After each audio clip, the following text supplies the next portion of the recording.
Welcome to Torah Studies, a brand new season of Torah Studies. And like I've said, this is an incredible night to be alive, incredible night to be here together in person as we explore the weekly Torah portion. I want to begin by letting you know that I've muted everybody, but at any point you can jump right in, unmute yourself to ask a question, share a comment, etc. So we're going to take a look at the ecstasy and agony of one of the major biblical stories of this week's Torah portion, as well as an overarching theme, which I actually want to start with. I want to start with a larger theme. Usually we go particular with the Torah portion, which is Shemini, and then we go back kind of to we start off with a specific topic or specific area from the parsha, from the Torah portion, and then we go and apply it to a major topic. I want to go kind of the opposite, which is topic, Torah, and then topic again. And the topic I want to talk about is the things that we love doing and the things that we don't love doing. You see, in life, there are things that we love doing and things that we don't at all love doing, but we do them anyway. Well, maybe we do them anyway. Okay, so this actually gets into an interesting conversation. So when it comes to the things that we do, let's say on a regular basis, so we can put them into different categories. As I just mentioned a moment ago, there are things that we love doing and we do them because we love doing them. So maybe we have to do them, but either way, we like doing them, and so we do them. And then there are things that we kind of have to do, but we don't like doing, but we do them anyway. But when we do them in a, well, let's say sluggish manner. Sluggish is probably not the best word, not the most accurate. Maybe it's more of things that we don't want to do, reluctant manner. We do it reluctantly, sluggishly. We do it begrudgingly. All and other types of adjectives that would work for this type of example. So it's not that we're not doing it, but we're not doing it in a way half-heartedly. Good, Ariella. Yes. We're not doing it with the full presence of being. So it's not that we're not doing it. We are doing it, but we're not that excited about doing it, and therefore that affects our performance. Then it's also possible, by the way, that because we don't want to do it, we actually look for opportunities to skip doing it. So, you might think, okay, once in a while I have to do it. I really have to do it, so I'll do it. But whenever I can get away with not doing it, I'm not going to do it because I really don't want to do it. And I'm intentionally being vague here. If you're hearing me use a lot of vague terminology, wanting to do it, doing it, begrudgingly, not doing it, well, what's it? What are we talking about? I'm intentionally keeping it vague because you can apply this to so many things. You can apply it to housework, right? I don't want to do it. Got to do it. Don't want to do it. All right. Right. So you can apply it to housework. You could apply it to maybe your job or person's job, person's vocation, right? They get up in the morning, go to work. Maybe they don't want to do it, but they have to do it, but they don't want to do it. So, or lahavdil, and this is more along the lines of our conversation tonight, we can apply it to Torah and mitzvot. Because when it comes to mitzvot, I venture a wager. I bet that there are mitzvot that you like doing, and there are mitzvot that you don't like as much. Right? There's the mitzvot that really get you excited, and then there are mitzvot that maybe not so much. And I would also say that when it comes to the mitzvot that we're not so excited about doing, it is very possible and maybe even probable that the way we do those mitzvot that we're not excited about is very different from the way that we do the mitzvot that we are excited about. The ones that we're excited about doing, we jump in, we're doing it, there's a smile, it's with zrizus. Zrizus means alacrity. It's done with enthusiasm. It's done with alacrity. It's done with a verve. I don't know what verve is, but it seemed like the right word to throw in, right? We do it with excitement and enjoyment because we enjoy it. And the ones that we don't enjoy, well, two options. Either we do them a little bit half-heartedly, or present company obviously excluded, a person might not do it, right? Because we're not into that mitzvah. Well, we'll get back to that one, right? Well, one day we'll figure out that one. And that's the way it is for most people. There are things that we like doing, things that we don't like doing. And by the way, people could be all over the place on this. Again, I'll be okay. People could be all over but thank you for your concern. But people could be all over the board on this, right? Some people might love Yom Kippur. Like, oh my God, 26 hours of fasting and meditation and prayer and standing on my feet and wearing white. Oh my, I can't get enough of that. If you find that person, let me know. No, but seriously, some people might actually like that because they like the discipline, they like the rules. Maybe they do fasts anyway. You know, intermittent fasting is a thing. People do this. All right. When I hear about that, I say, hey, buddy, not so fast. But I'll be here not so fast. All right. It's hard. It's hard on Zoom to make sure that everybody is as pained as I think you should be from that. So getting back to my point, some people might like Yom Kippur. Some people like regimented ritual. They like the rules. A lot of people like rules. They like the rules. They like, some people love something like burning the chametz, calling all my pyromaniacs. They love the burning the chametz.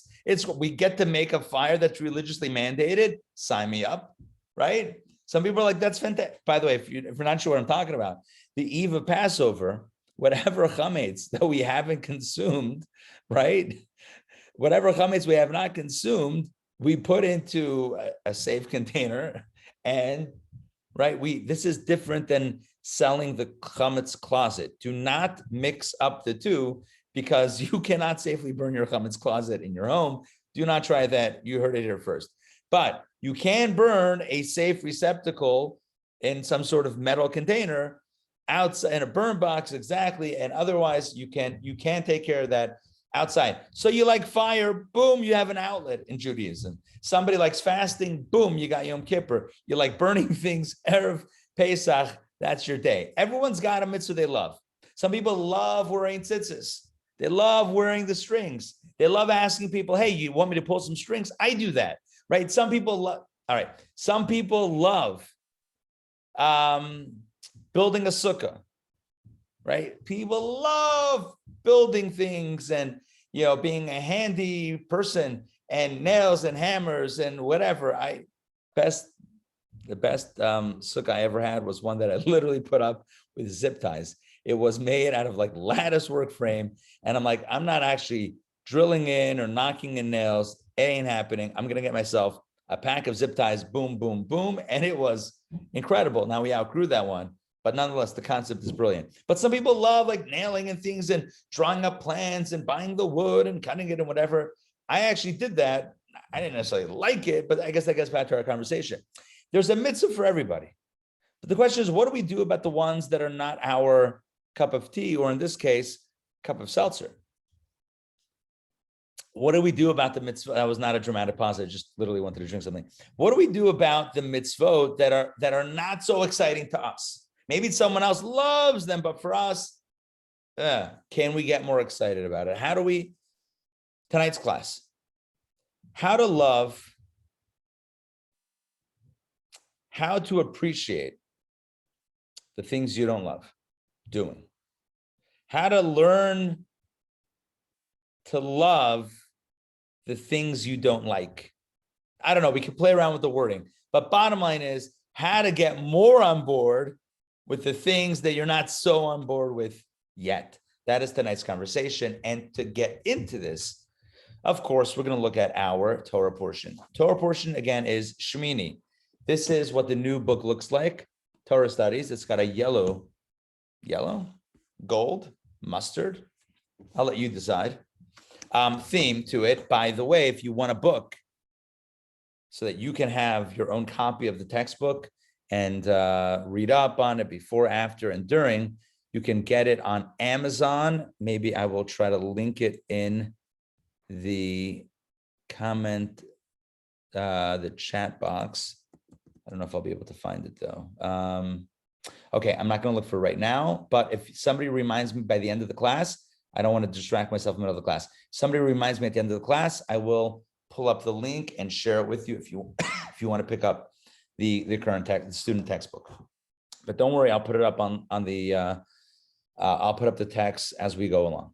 So we're going to look at Shemini, which is the name of this week's Torah portion. It's also the number 8, because this week's Torah portion takes place on day number 8, from when they started the inauguration of the Mishkan. So here's a quick review of Jewish history. Ready? Slavery in Egypt, Exodus, splitting of the sea, revelation at Sinai, golden calf, horror, building the Mishkan, and now they're putting it up. So after the sin of the golden calf, the call came out, we're building a home for God, building a temporary, portable sanctuary for God. Donate, everyone donated. They brought it to Moses. Moses appointed the chief builders. They built it, and they came in early. The stuff came in really. It was made really quickly. Most incredibly efficient building campaign and building project ever.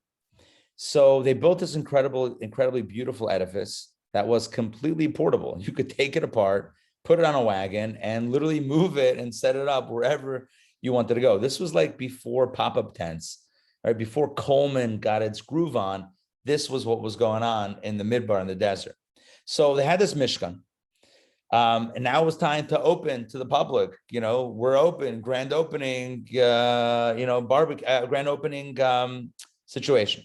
So they had 7 days of inauguration where Moses, who was getting all these messages from God, trained his brother, Aaron, the high priest, and Aaron's 4 sons, who would be priests, how to run the services, not prayer service, but how to run the sacrificial service in this tabernacle. And so for 7 days, he trained them, and day number 8 was opening day. Then I'm going to give you a calendar date in case it's helpful. That was the first day of Nisan in the year 2449 of the years of the Jewish calendar. So again, the Exodus happens the 15th of Nisan, 2448. So just under 1 year later, again, the Exodus is the 15th day of Nisan, 2448. 1 year later, minus 15 days, the first day of Nisan, 2449, temple is open. Opening day, grand opening, they cut the ribbon, they do the whole photo op thing, whatever, they have the champagne and whatever. Everyone comes and it's open for business. I embellished there a little bit, forgive me. So it's open for business. It's the 8th day. Of course, 8 is special. It's a special number. 7 is nature. 8 is supernatural. 8 is normal. 8 is transcendent and infinite. Okay. So it's this day of infinite energy and power. And indeed, something magical happens on that day. And that is, for the first time in a very long time, God's Shekhinah means divine presence, comes down to earth.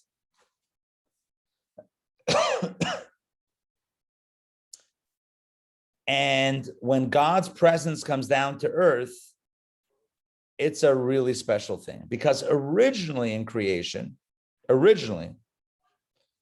God's presence was on earth. Remember the Garden of Eden, Adam and Eve, they were living the life for like 3 hours until they sinned. Whoops, right? So, but in the beginning, God's presence was manifest here on earth. And then, as the Medrash says, there were sins, indiscretions, missteps from human beings that served to kind of push away God, not literally, but figuratively, push God's, at least the revealed aspect of God, away from this world. So it's not that God, a human being can't make God disappear. That doesn't work. But when we cover our eyes, that serves, at least from our perspective, to create some sort of disconnect. It wasn't until the building of the Mishkan, the building of the tabernacle, that God's presence came back down to earth. This was a very special moment. And to kind of capture and convey just how special this moment is, or was, I'm going to pull up the text that speaks, the one verse that kind of declares what happened at that time. So let me share my screen with you. And we are going to read this inside. Okay, text number 3 from Leviticus. Steve Horowitz, will you please get us rocking and rolling? Don't forget to unmute, and please read text number 3, which is going to be from Leviticus. The truth is that the mitzvah of remembrance is... One second. Use the one that I have on the, you can see the one on the screen. Yeah. And Moses and Aaron went into the tent of meeting. Then they came out and blessed the people, and the glory of the Lord appeared to all the people. Awesome, thank you. So what's happening here is that Moses and Aaron, they put up the Mishkan, the tabernacle, they brought the offerings, and then they went into the tent of meeting. That was like the inner sanctum, the inner building. And then they came out and they gave a bracha, they blessed the people. And the blessing was, may God's presence fill the work of your hands. In other words, this building. And boom, like on cue, the glory of the Lord appeared to all the people. Look at that line. The glory, I hope you can see it highlighted. The glory of the Lord, Kavod Hashem, appeared to all the people. This we call loosely the notion. Hey, Ali, Sollish, how's it going? We call this Shechina, the divine presence. Presence as in P-R-E, presence, P-R-E-S-E-N-C-E, not presence, although who doesn't like presence? So getting back to our story, this is the ultimate kind of, what's the word I'm looking for? Tikkun, kind of fixing up that original breach in creation, right? So God is here in a revealed way. Adam and Eve do their thing. Boom. God says, all right, we got a disconnection. At this point in history, 2,500 years later, we have a Mishkan and God's presence comes back down to earth. This is a very big deal. This is a very big deal. Take a look at text number 4. Donna Bogatin, if you will please read text number 4 from the Talmud. And it came to pass on the 8th day, it is taught in Barita, a tradition in the Jewish oral law, not incorporated in the Mishnah. On that day, there was joy before the Holy One, blessed be he, similar to the joy that existed on the day on which the heavens and earth were created. It is written here with regard to the dedication of the tabernacle, and it came to pass on the 8th day. And it is written there in the creation story. And it was evening and it was morning one day. Let me explain what the limud, what the type of learning mechanism is being applied here. There's a Hebrew word, vayehi, which here is translated as, and it came to pass, which is a lot of English words for one Hebrew word. Vayehi means, and it was, and it came to pass. So the Braita says, it says the word vayehi here regarding the 8th day when God came, right? Regarding the building, the opening day of the tabernacle, vayehi. It says vayehi regarding creation. It says vayehi boker, vayehi erev, vayehi boker yom echad. It was evening, it was morning one day. So just like it used the word vayehi regarding creation, it uses vayehi regarding the 8th day, which tells us that since it used the same Hebrew word, it demonstrates that there's a link, conceptual link between the two instances that this word appears. So vayehi, it was, regarding the Mishkan, and vayehi, regarding creation, those two themes are linked. What's the link? Just like in the beginning, when God created heaven and earth, God was fully manifest until we messed it up. So to now that we put up the Mishkan, Vayehi, Bayom Hashmini, it was the 8th day, and once again, Vayehi. Once again, God's back home on earth. Does that make sense what I just said? Yes? Well, I mean, it's what the Talmud says, quoting the Breita, but essentially what happened on that day is a big deal. It's no small potatoes. That's in the Cholent. This is a big deal, my friends. This is a big deal. So that's how our Torah portion begins. But if you're familiar with the Torah portion, as I know many of you are, you'll know that very soon the ecstasy turns to agony as a tragedy happens. Amidst this incredible celebration, and there's literally no way that we can describe or even imagine the level of joy and spiritual bliss that existed on that day. There's no way. Imagine a people that were slaves and freed, and all of the drama and all of history and human history and Jewish history until that point, and Sinai, but then sin of the golden calf and the building, and then the watching it be put up for 7 days and nothing's happening. And the 8th day, suddenly they can recognize God's presence in the Mishkan. Was the greatest moment of joy. But almost immediately it was marked, or I don't know, something by absolute tragedy, unspeakable tragedy.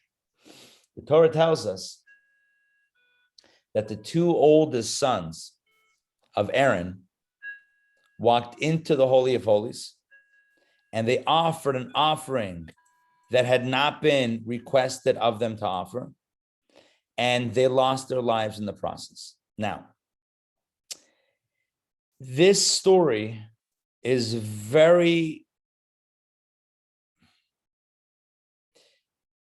it's very unclear as to what exactly happened.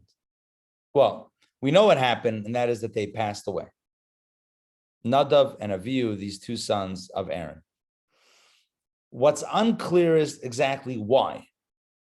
The commentaries give literally dozens of perspectives and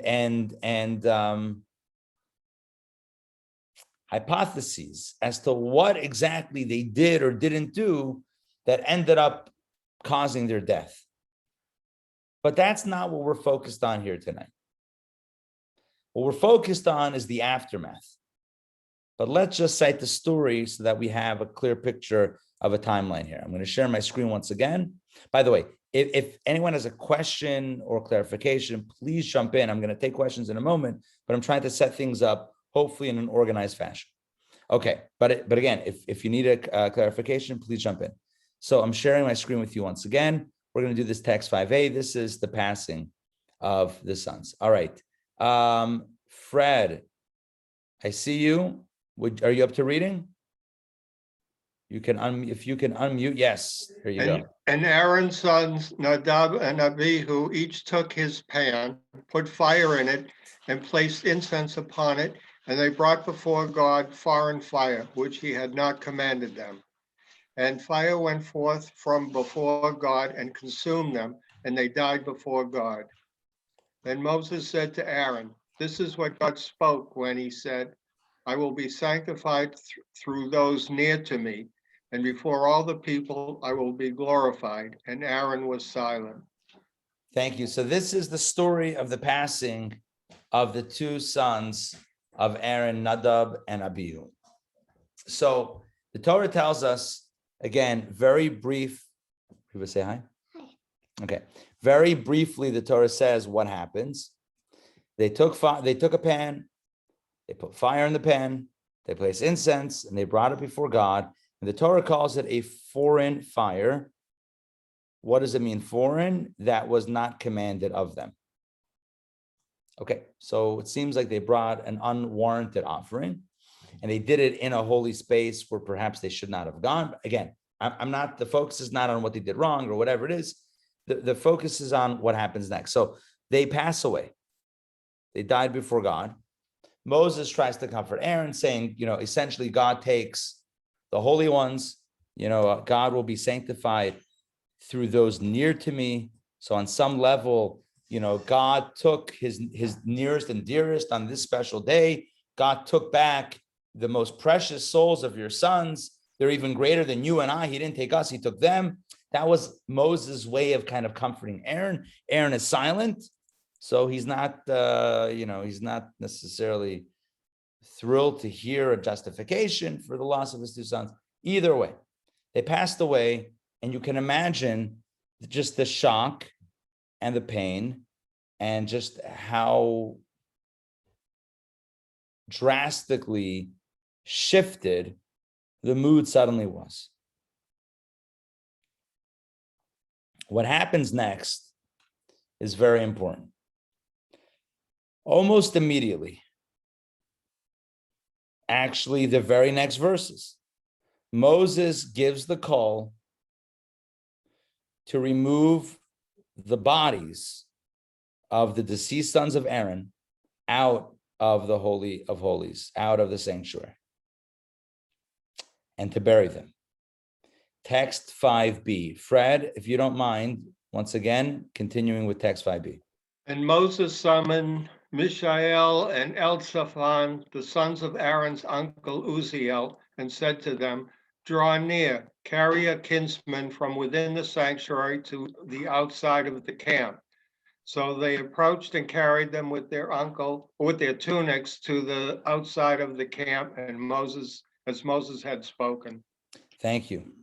So what happens here is that Moses calls two people. Let's focus on these individuals for a moment. Mishael, this will be important.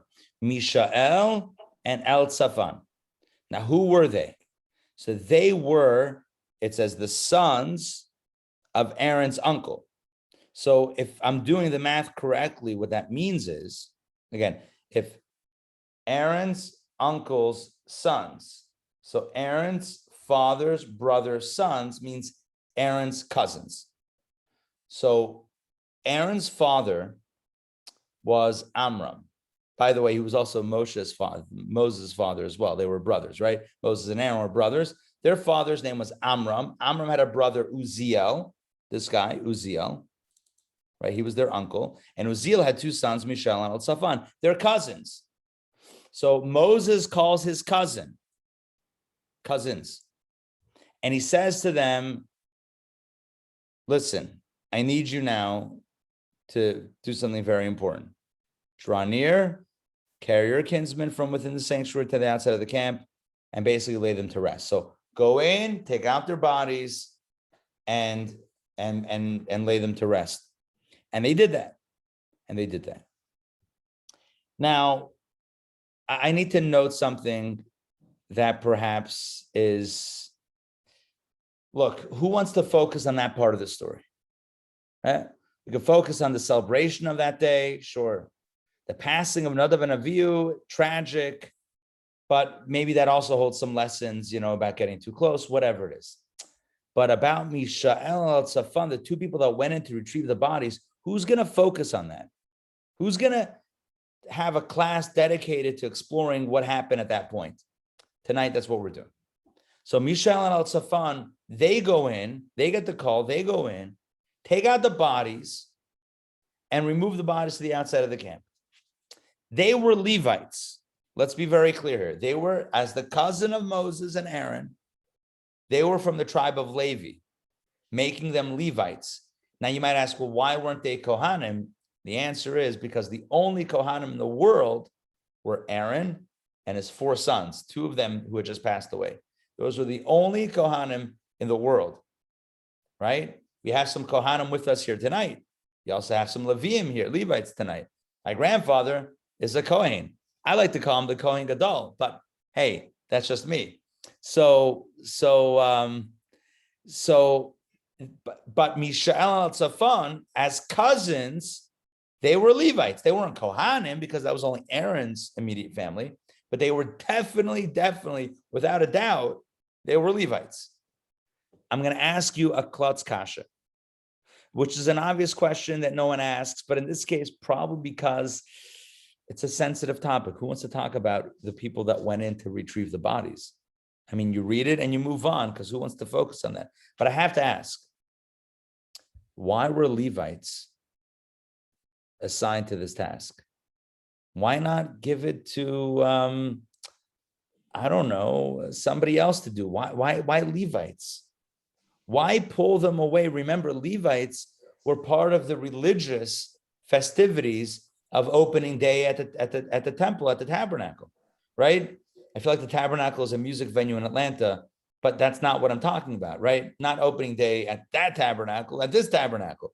So, but why would you pull away a Levite, two Levites, from their service in the tabernacle to remove the bodies of the deceased? Okay, it was mishpacha, it was family, but what it seems like a little bit of an energy shift for them, certainly.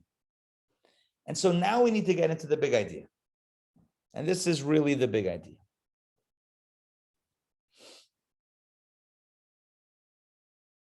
The big idea here is, and it's, we have to understand it with sensitivity, with a great deal of sensitivity, because it could very easily sound a little bit callous. So let's understand this with a heavy dose of sensitivity.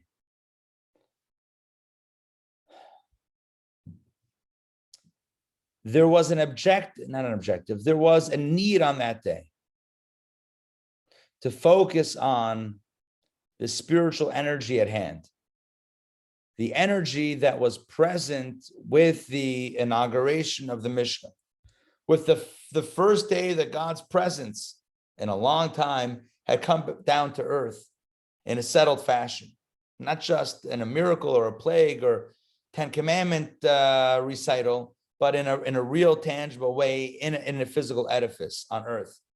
This was a very big deal.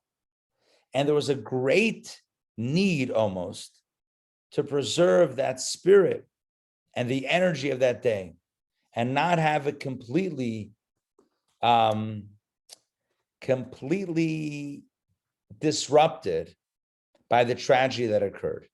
The reason why I said before that we need to approach this with great sensitivity is because one could misunderstand this and say, so they're trying to, so what they were thinking to do a way to like downplay the deaths and get back to the party. It wasn't the party. No parties were happening. I said champagne before, but hopefully that was obviously tongue in cheek. It wasn't a party. It was a day of spiritual connection, a day of spiritual divine revelation. It was a very, very holy day.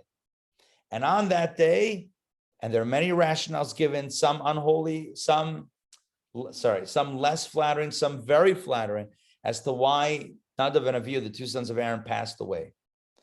But again, notwithstanding the rationale for why, there was a great need for the energy of the day to continue. Not that they wouldn't be mourned, but that for right now, the day's procedures needed to continue. And thus, the Rebbe says something absolutely incredible. The Rebbe says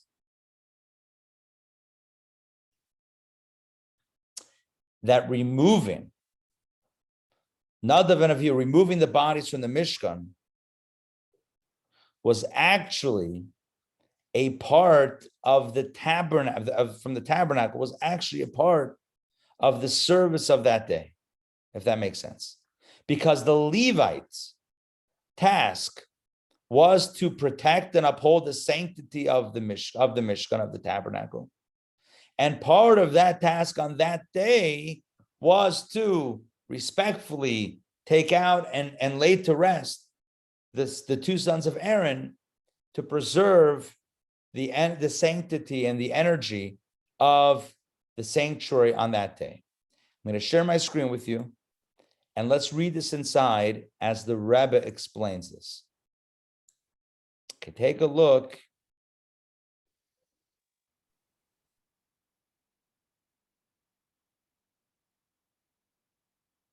Okay, there's a Rashi here that I skipped that maybe it makes sense to go back to. I'm going to read this Rashi.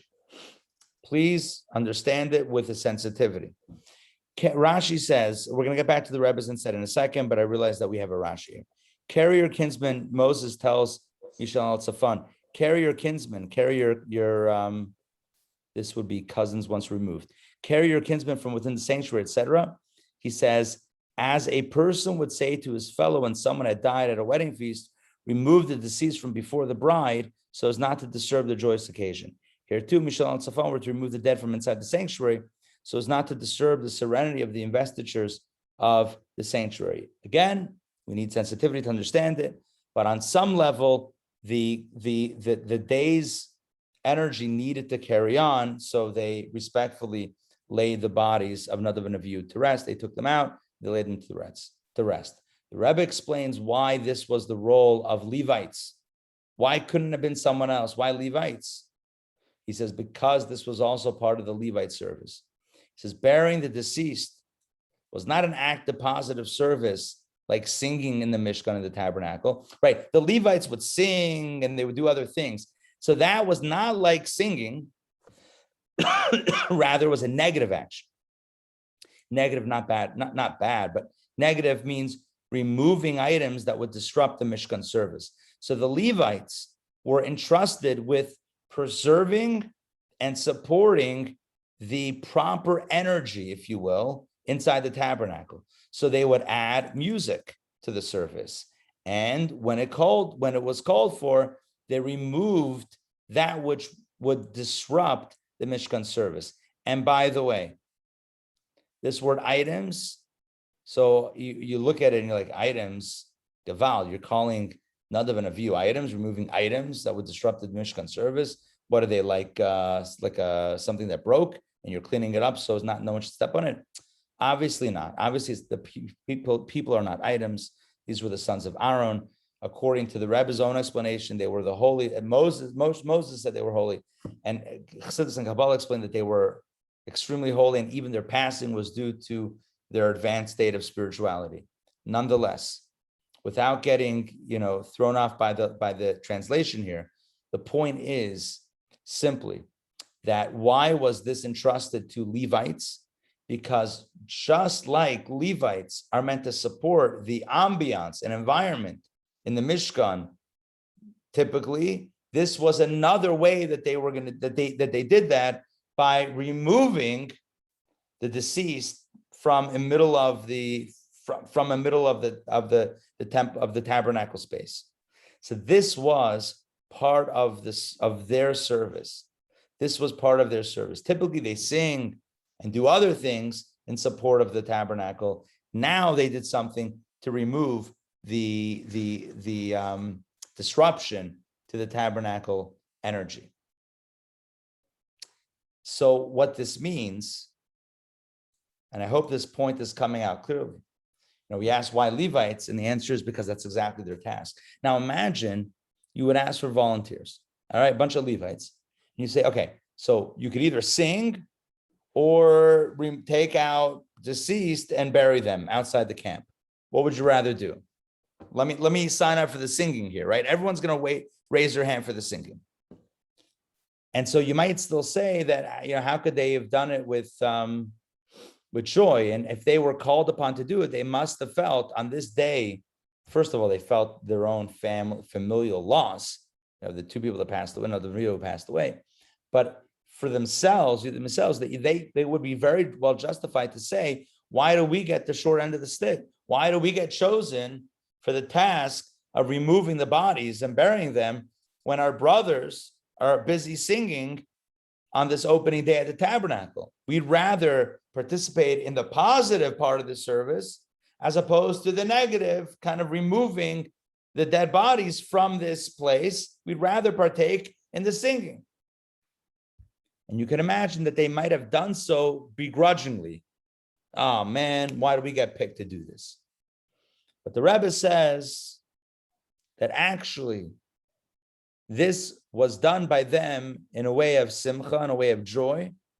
Obviously not joy of like, oh, hey, nothing happened here. Obviously with the understanding of the loss and the pain of the loss, but with a sense of joy. When I say joy, I'm being very specific here, a sense of purpose which brings out a sense of joy in the context of purpose and alacrity and understanding what one's mission is. You see, the way it works in life is that sometimes we get called on to do things that we might not ordinarily have wanted to do. But when we look at it from a bit of a bigger perspective, we can appreciate why we're doing it. And when we appreciate why we're doing it, that itself can make it not only tolerable, but actually meaningful and significant. And we might even do it with alacrity and with a sense of joy as well. I'll give you an example. What if I told you that after you go to sleep tonight, you'll wake up at 3 a.m. and you'll have to get up, and then you have to rush to your car, and then you have to drive somewhere to fix a flat tire. Yeah, you're up for that tonight, 3 a.m.? No. But you know, there are people who sign up for this. In New York and other major Jewish communities, there's different organizations, volunteer organizations, as there are in many communities otherwise, but these are Jewish organizations. One is called Hatzalah. Raise your hand if you're familiar with Hatzalah.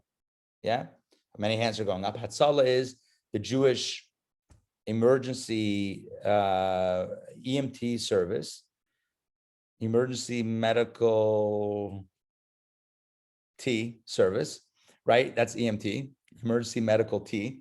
I'm not sure what the T stands for. What is it? Transportation? Transportation? Team. All right. I believe it's team. Could be team or transportation. Either way works for me. So it's basically the Jewish ambulance service. They're there typically in communities. Sorry? Technologists. Okay. EMT. There you go.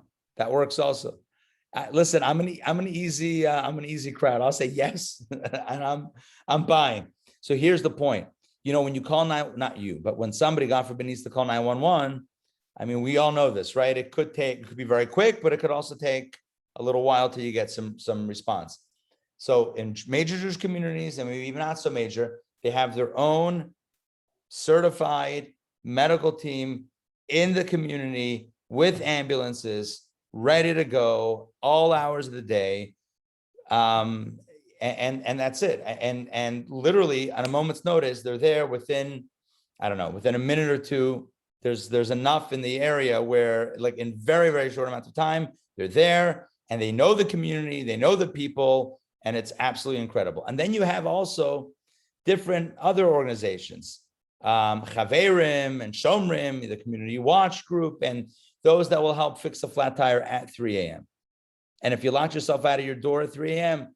or maybe 2 a.m., just to give a different time, in the freezing cold, they're there. And you know what? The people that sign up for that, yeah, they're not meshugah, they're normal people. And when they get up, when they get a call at 2 or 3 in the morning, they don't do it begrudgingly.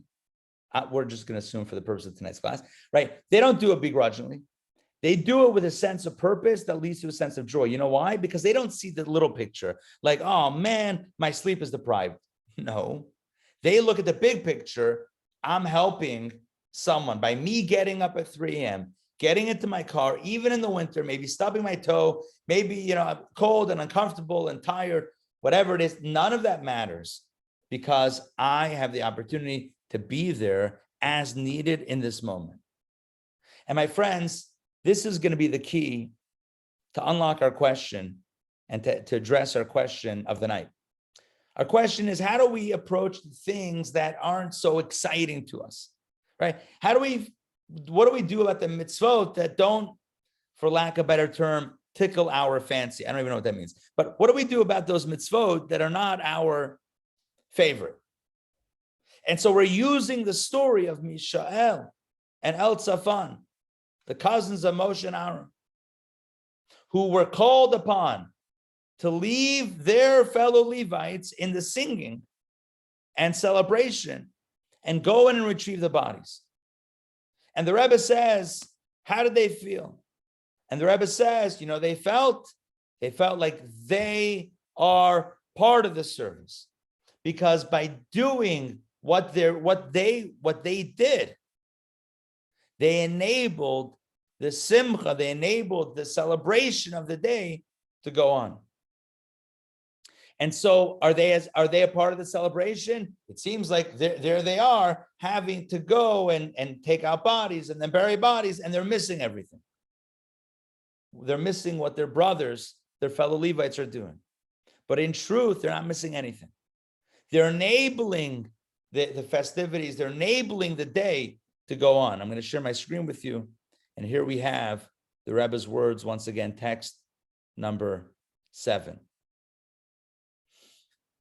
I'm going to read this one as well. It emerges that in doing this service, in other words, removing the bodies, Mishael and El Safan were not removed from rejoicing in the Mishkan. Taking Nadab and Abihu out of the Mishkan was how they took part in the Simcha. So it's sometimes not the glamorous acts that put us where we need to be.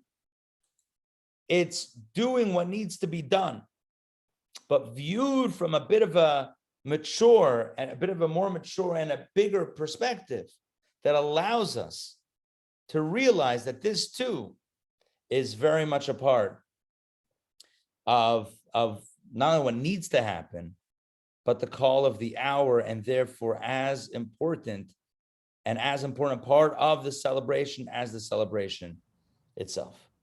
There is a precedent in Torah for this.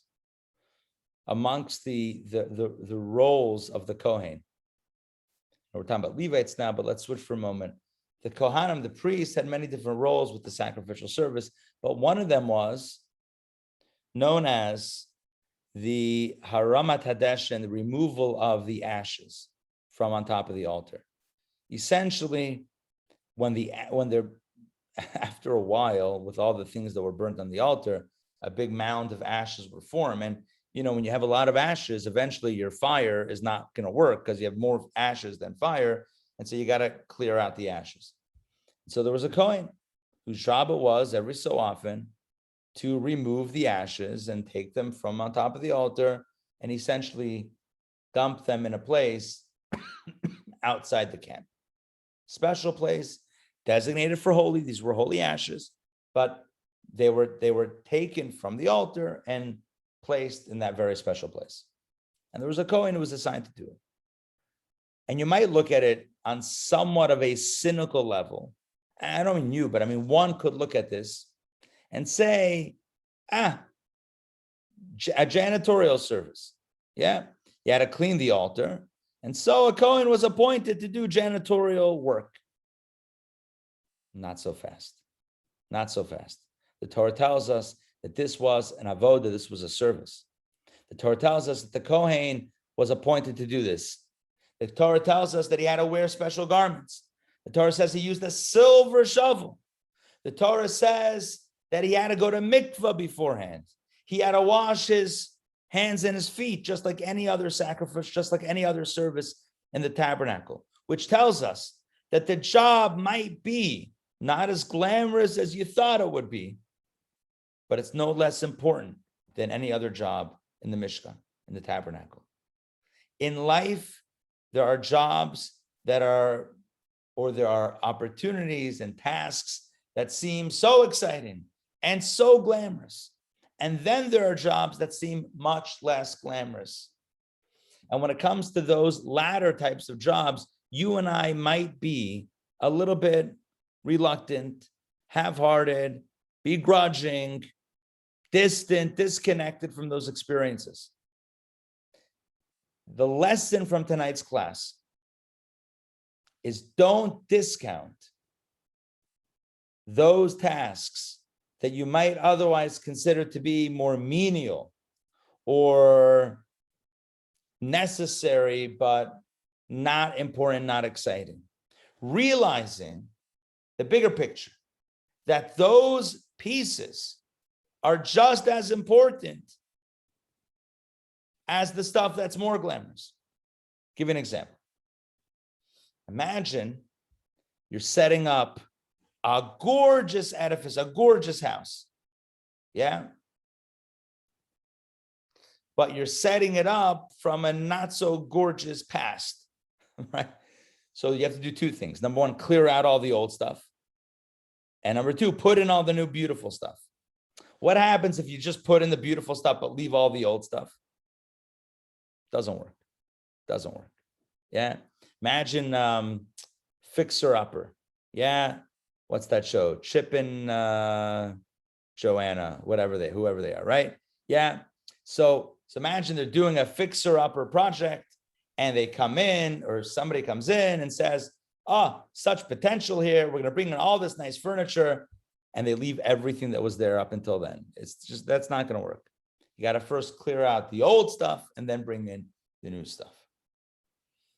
Clearing out the old stuff doesn't seem as glamorous as bringing the new stuff, but it's just as important in the task of creating a beautiful space. Are you with me? It's as essential.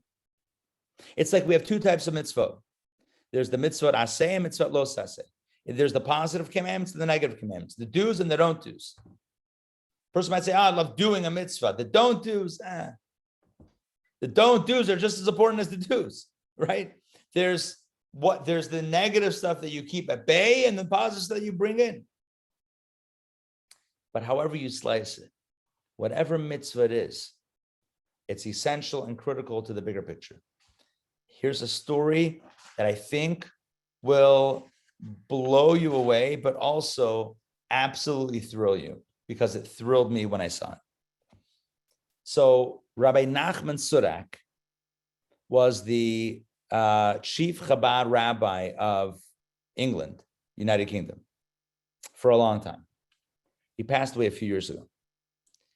I went to yeshiva with one of his sons and one of his others. So I went to yeshiva with his son, Bensi. His other son, he has another son, Levi, who's the Chabad shliach in Edgware in England. Anybody familiar with the city Edgware? No. Okay, it exists. He tells a story about his father. What's the story? His father, a few years back, was honored with an OBE from the Queen.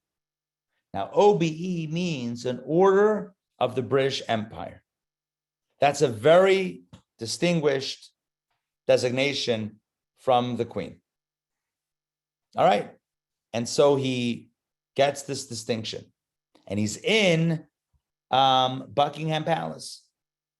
And as they're walking down one of the hallways, he notices like a tissue or some piece of like a tissue, like a crumpled tissue on the floor.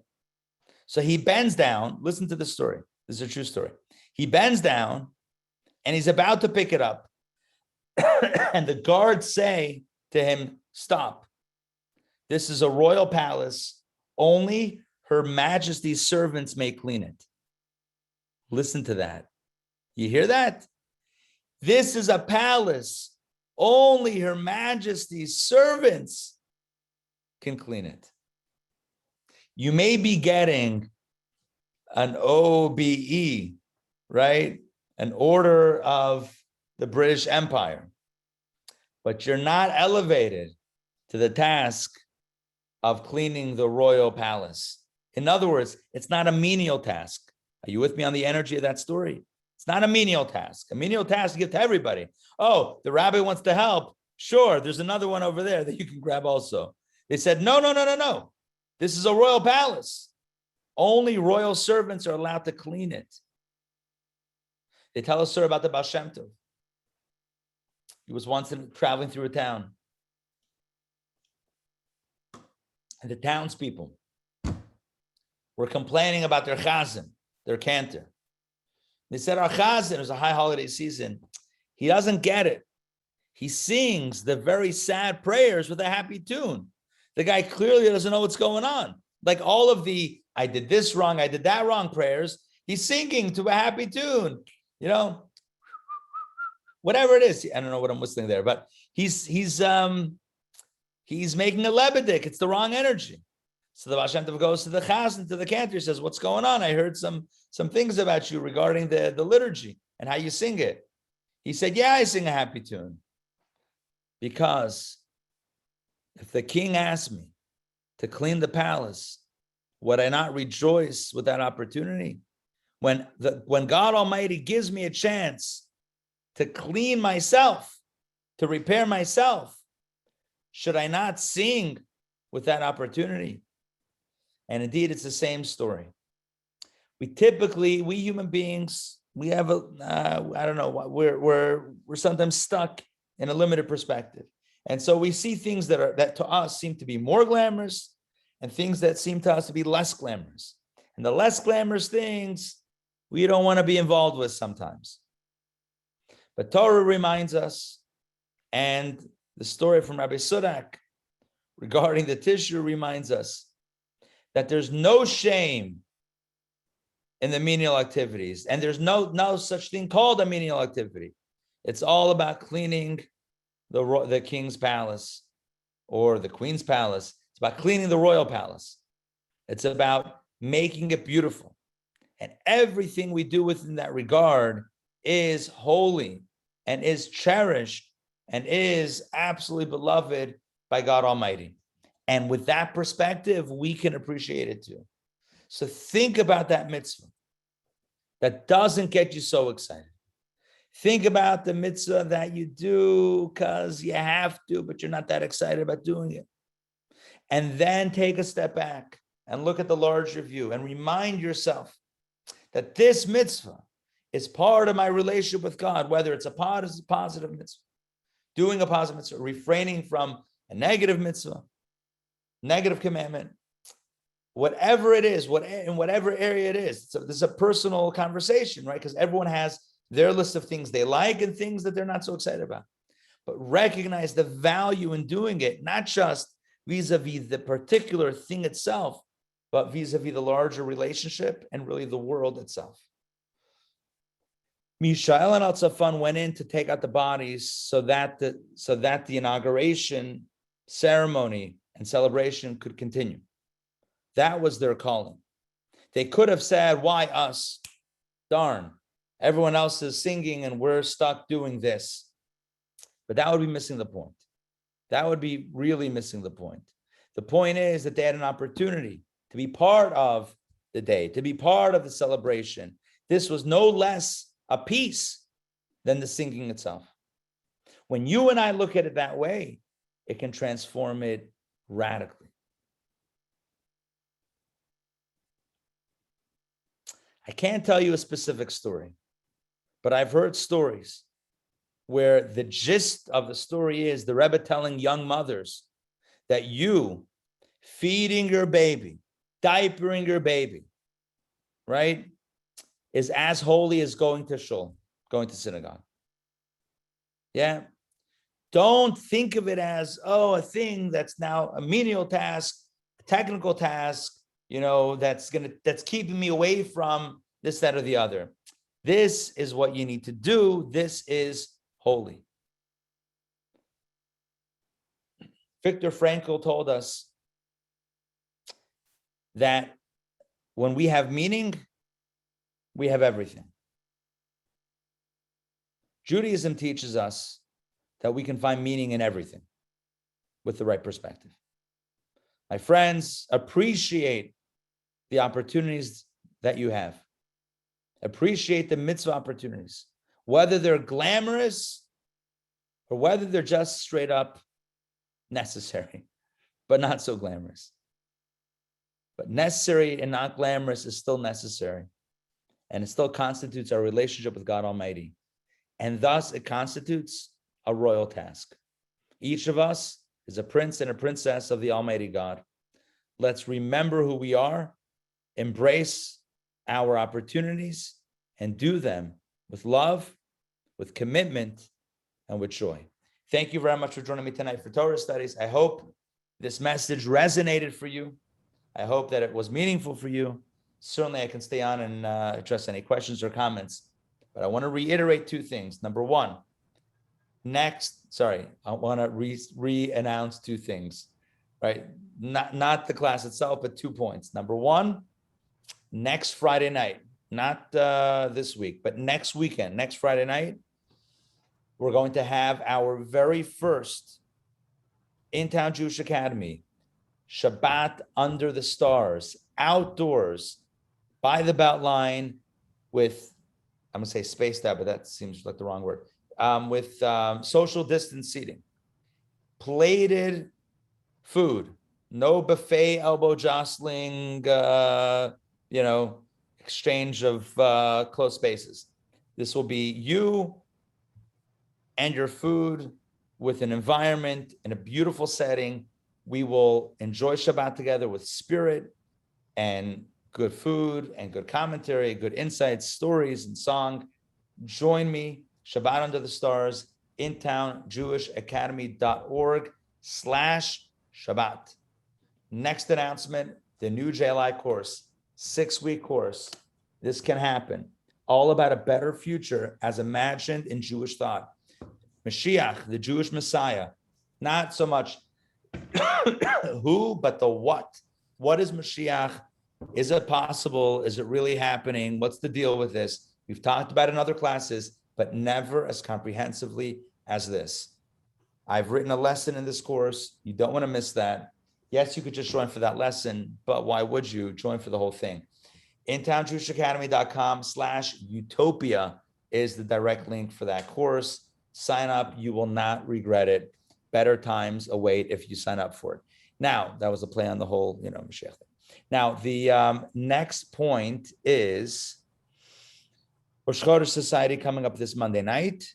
So join us for that. And we have a lot more exciting things that are just about to be released to the public. I know there's put out there. Stay tuned. Check your email boxes. Refresh it every 5 minutes or so. I'm kidding. We do that anyway. But just take a quick look, and make sure that you're not missing anything, because we have some amazing programming coming up and opportunities to study and connect. Good. I think that's it for right this second. Let's take some questions, comments. Donna, go ahead. Book club. Oh, excuse me. I was uplifted by a similar thing that you've been talking about tonight. Earlier in the week on CNN, Andy Slavin was interviewed, and he's one of the top COVID-19 advisors to Joe Biden. And he was wished by the announcer. The announcer said to greet him, "I hope you enjoyed your Passover with your family."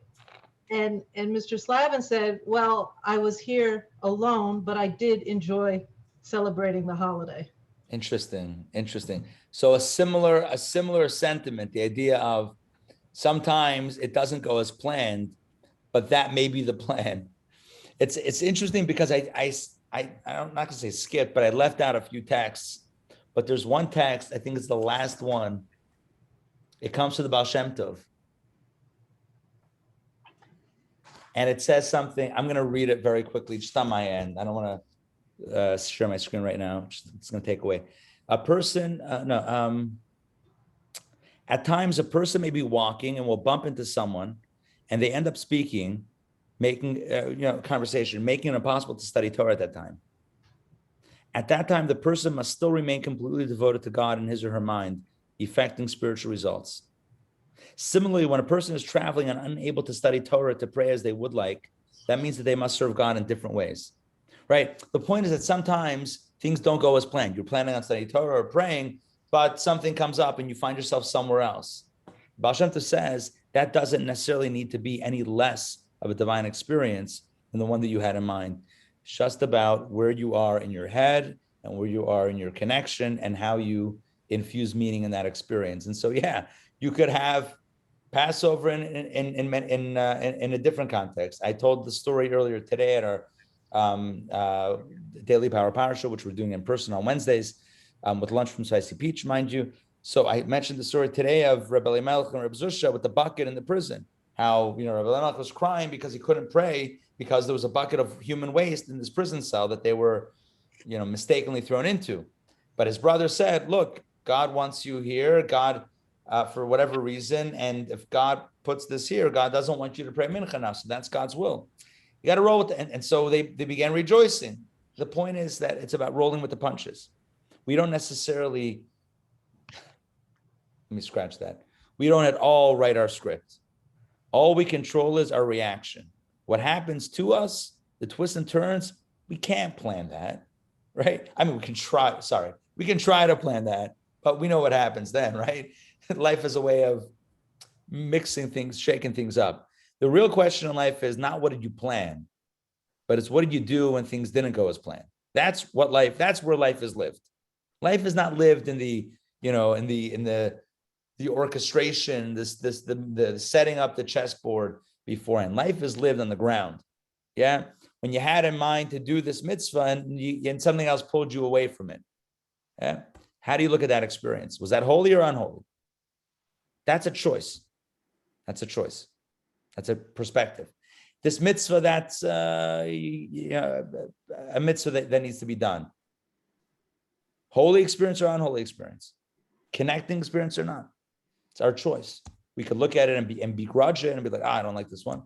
Or we can say, this constitutes my connection to God Almighty right now. So yeah, it's amazing. This is what connects me right now. It's a beautiful thing.